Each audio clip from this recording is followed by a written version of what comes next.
बिस्मिल्लाहिर्रहमानिर्रहीम। Dear students, हम बार बार दुआ कर रहे थे कि अल्लाह करे आपका टेस्ट आसान है और आप तमाम स्टूडेंट्स का टेस्ट अच्छा भी हो जाए। तो अल्हम्दुलिल्लाह आपने देखा आज टेस्ट बहुत ज़्यादा आसान था और आप तमाम स्टूडेंट्स का टेस्ट बहुत अच्छा हो गया। तो मेरी तरफ से आप तमाम देखने वाले स्टूडेंट्स को बहुत बहुत ज़्यादा मुबारक हो। अल्लाह करे आपका जो फाइनल ऑफिशियली रिज़ल्ट है वो भी बहुत अच्छा है और इसी साल आप डॉक्टर बन जाए, आपका इसी साल एडमिशन हो जाए। इंशाल्लाह ज़रूर आपका इसी साल एडमिशन होगा और आप ज़रूर डॉक्टर बनेंगे इंशाल्लाह। ज़रूर कमेंट में लिख दीजिएगा। तो आज के टेस्ट के पॉइंट ऑफ व्यू से ना डियर स्टूडेंट्स, दो तीन चीज़ें हम डिस्कस करते हैं। सबसे पहले हम ये बात करते हैं कि इस साल फिर मेरिट कहाँ पे फॉल करेगा, क्योंकि हम प्रीवियस वीडियो में आपको बता चुके हैं कि मेरिट फॉल करेगा, लेकिन अब टेस्ट को देखने के बाद, क्योंकि असल पता चलता है टेस्ट के बाद। तो टेस्ट अब क्योंकि हम देख चुके हैं, टेस्ट बहुत ज़्यादा आसान था, तो इस टेस्ट को देखने के बाद हमें लग रहा है कि मेरिट फॉल नहीं करेगा, बल्कि लास्ट ईयर से मेरिट थोड़ा सा ऊपर जा सकता है।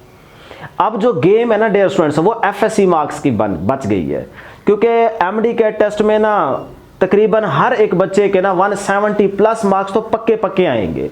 किसी के 180 प्लस, किसी के 185 प्लस, किसी के 190 प्लस भी आएंगे। अच्छे खासे बच्चों के इस बार 190 प्लस मार्क्स भी आएंगे। तो इसका मतलब यहाँ बहुत ज़्यादा कंपटीशन होने वाला है। लेकिन अब असल चीज़ चलेगी FSC मार्क्स पे। FSC के अंदर जिसके अच्छे मार्क्स हैं ना, उसका तो पक्का इस साल एडमिशन हो जाएगा। भाई कितने मार्क्स आपके FSC के अंदर हों तो आपका इस साल एडमिशन हो जाएगा, क्योंकि इधर तो आपके 180 प्लस आ रहे हैं MD कैट में, तो FSC में कितने मार्क्स होने चाहिए। कंपटीशन थोड़ा सा बढ़ गया है। तो डियर स्टूडेंट्स, मेरी नज़र में ना मैं पूरी कैलकुलेशन करके बैठा हूँ। अभी आपको शॉर्टकट बता देता हूँ, अलग वीडियो में आपको इंशाल्लाह पूरा एक स्केड्यूल बना के पूरी एक तरतीब सेट करके आपको बताऊँगा। फ़िलहाल 1080 प्लस जिस स्टूडेंट के मार्क्स हैं FSC में, और इधर उसके 175 प्लस मार्क्स आ जाते हैं, 180 प्लस मार्क्स आ जाते हैं, तो उसके चांस हैं कि इस साल उसका मेरिट बन जाएगा। वे मेरिट कहाँ पे फॉल करेगा डियर स्टूडेंट्स, शॉर्टकट आपको बता रहा हूँ कि इस साल 92.124% पे आपका एग्रीगेट जो है वो फॉल करेगा। ये आपको क्लोजिंग मेरिट बता रहा हूँ इस साल का, यही मुझे लग रहा है। इससे ऊपर रहेगा ये लास्ट आपके पास क्लोजिंग मेरिट की परसेंटेज आपके साथ शेयर कर रहा हूं। 92.124% पे मेरिट जाके फॉल करेगा। अब हम बात कर लेते हैं कि ये इतना आसान टेस्ट क्यों आया है। आप में से कुछ स्टूडेंट ने क्या ये सोचा है घर आके कि भाई इतना आसान टेस्ट क्यों था। डियर स्टूडेंट्स, जो मेरी नज़र में चीज़ आ रही है ना, वो ये है कि भाई जब इतना आसान टेस्ट आता है ना, उसके पीछे एक ही वजह हो सकती है कि आपने कुछ बच्चों को एडमिशन पक्का पक्का देना ही देना है, जिसकी वजह से इतना आसान टेस्ट बनाया जाता है। क्यों? क्योंकि हर एक स्टूडेंट को यही लगे कि यार ये जो हम 180 मार्क्स लेके बैठे हैं, वो फलां बच्चे के 190 आए, इसका मतलब यार वो भी लेने का हकदार है, क्योंकि मेरे 180 आ गए हैं तो उसके तो 190 आएंगे यार, उसने ज़्यादा पढ़ा होगा। यानी कि किसी दूसरे बच्चे पे आपको शक ही ना जाए। जिन बच्चों को बड़ों ने एडमिशन देना है वो दे दें, और हमारे जैसे बच्चे शक ही ना कर पाए, क्योंकि हम भी तो 180 लेके बैठे हैं ना। और अगर हम पेरेंट्स को ये बात बताते हैं तो वो तो यही कहेंगे, उनको तो हम पे यकीन है ही नहीं। हर पेरेंट्स को अपनी औलाद से ज़्यादा दूसरों की औलाद पे यकीन होता है। वो कहेंगे हाँ फलां का बच्चा जो है ना वो ज़्यादा मार्क्स ले गया होगा, आप में कमी थी, ऐसे ही होता है ना। तो इसका मतलब किसी को किसी दूसरे पे शक ही नहीं जाएगा। और जिनको पक्का पक्का एडमिशन देना होगा, जिनको डॉक्टर बनवाना होगा, उनका इस साल मेरिट बन जाएगा, उनके नाम आ जाएंगे। ये इसीलिए टेस्ट आसान बनाया जाता है कि ताकि टेस्ट में कोई 2 नंबरी ना हो, MCQs में कोई रोला ना हो, हर एक बच्चा 170 प्लस 180 प्लस मार्क्स ले रहा हो। और जिनको हमने एडमिशन देना है, जो उनके पक्के पक्के स्टूडेंट्स हैं, या जिनको समझ रहे हैं ना मेरी बात, अब मैं ज़्यादा क्लियर नहीं करना चाह रहा, तो उनको हम 190 दे के सीट उनकी कंफर्म करते हैं, ताकि इनको लगे कि यार देखें मैं 4, 5, 6 नंबरों से रह गया हूँ, लिहाजा कोई घपला नहीं हुआ। ये एक तरीका होता है इसका। बहरहाल देखते हैं जी क्या होता है। इसी तरह सुनने में आ रहा है कि सिंध में दोबारा से टेस्ट लीक हो गया, ऐसा बिल्कुल भी नहीं है। अगर वहाँ हो भी गया है तो यहाँ वालों का दोबारा नहीं होने लगा, बस जो होना था वो हो गया। अब बस अल्लाह करे कि आपका इस साल मेरिट बन जाए, ये दुआ करते रहे, ठीक है जी। क्योंकि गेम तो सारी ख़त्म हो गई, अब तो आप बिल्कुल रिलैक्स ईजी हो गए है ना।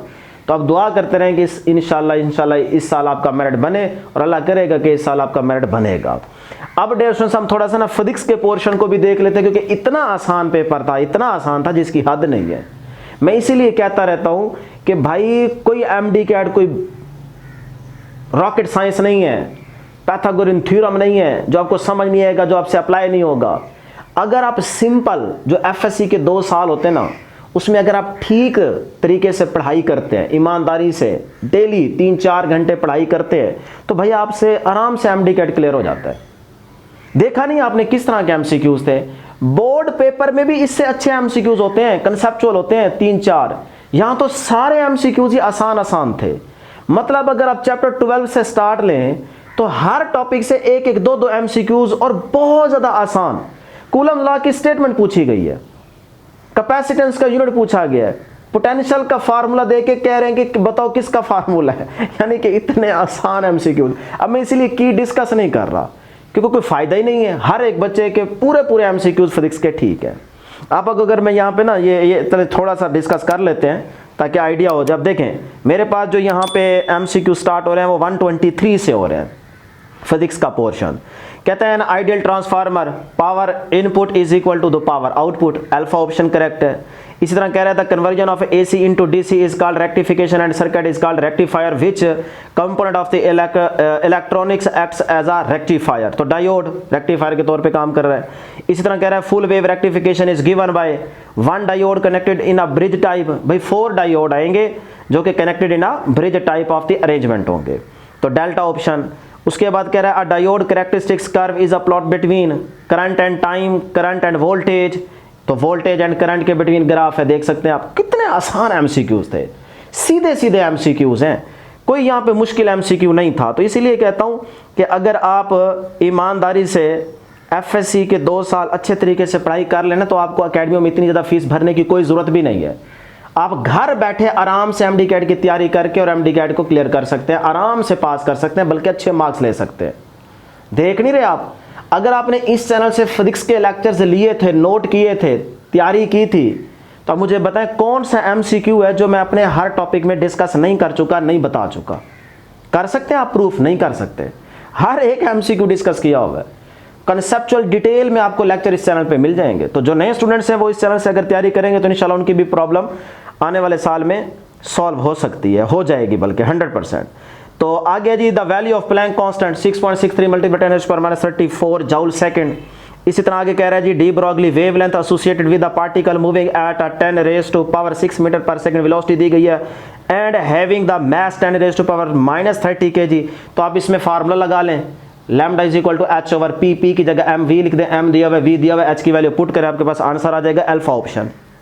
उसके बाद कह रहा है जी light propagates through the space as a wave is evident by all of the following accept.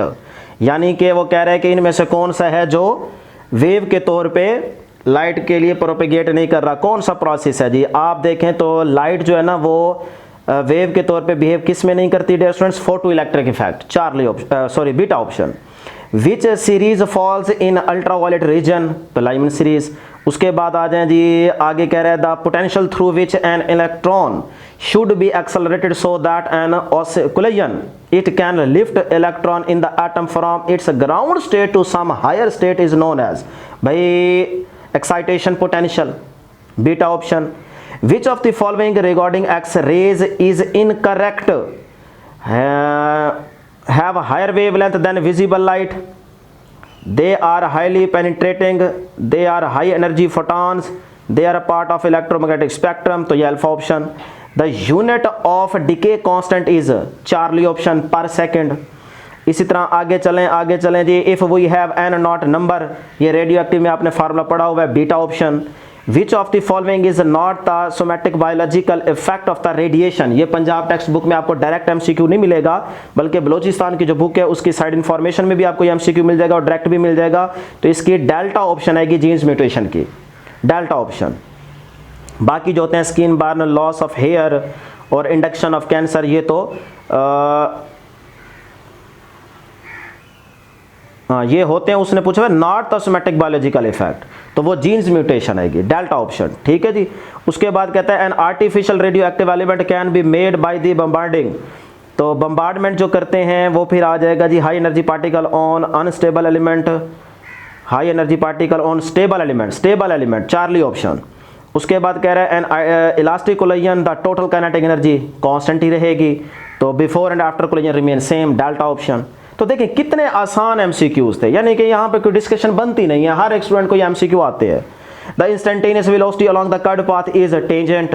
The range of the projectile will be maximum if the factor sin 2 theta becomes 1. sin 2 theta की value अगर 1 हो जाए तो range maximum आ जाएगी।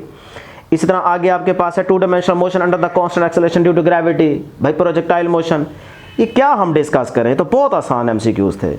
अच्छा इसी तरह अगर आ जाए according to Newton laws of motion the mass of the object is quantitative measure of its inertia 1 kilowatt hour is equal to 3.6 megajoule, Charlie option. अच्छा which of the following is a non conservative force, frictional force, work done is equal to the effort multiplied by distance, क्योंकि effort multiplied by effort arm होता है ना distance, तो ये alpha option आ जाएगी। when a force of 1 Newton displaces its point application by 1 meter in the direction of the force, the work done is वही 1 joule। अच्छा उसके बाद इसी तरह आगे चलें तो कह रहा है an electric motor is use to lift a weight of 2 newton through a vertical distance of the 100 centimetre, 100 centimetre का मतलब वही 1 मीटर आ गया ना। अच्छा इन 4 सेकेंड, तो 2 डिवाइडेड बाय 4, तो 1/2, 1/2 का मतलब 0.5, तो ये बन गया बीटा ऑप्शन 0.5 वॉट। अच्छा इसी तरह the centripetal acceleration of an object moving, alpha option. अच्छा जी आगे चले an aircraft makes a turn in a horizontal circle of the radius 100 metre, it's travelling with the velocity of 250 metre पर second, velocity दी गई है, the angular velocity यानी कि v is equal to R omega लगा लें, तो इसमें आप अगर आप कैलकुलेट करें तो 250 और यहाँ से 100, तो ये आ जाएगा 1.5 नहीं 2.5। अच्छा जी उसके बाद आ जाएगा particle of the mass m is moving on a circular path of the radius r with the velocity v, then centripetal force acting on its f and the velocity of the particle increased by 2 times and the radius of the circular path is increase by 4 time, तो वहाँ पे v का square है, v का 2 का square 4 से cancel, तो ये आ जाएगा डेल्टा ऑप्शन। देखिए मतलब इतने आसान एमसीक्यूज हैं डियर स्टूडेंट्स, तो देखिए ना कोई डिस्कशन बनती नहीं है, तो इंशाल्लाह आप खुद इसको देख लीजिएगा, अल्लाह करे कि आपके बहुत अच्छे मार्क्स हैं और इसी साल आप डॉक्टर बन जाए इंशाल्लाह। ज़रूर कमेंट में लिख दीजिएगा। अजानों का टाइम हो रहा है, इंशाल्लाह नेक्स्ट वीडियो में जल्द मुलाकात होगी। अल्लाह हाफिज़।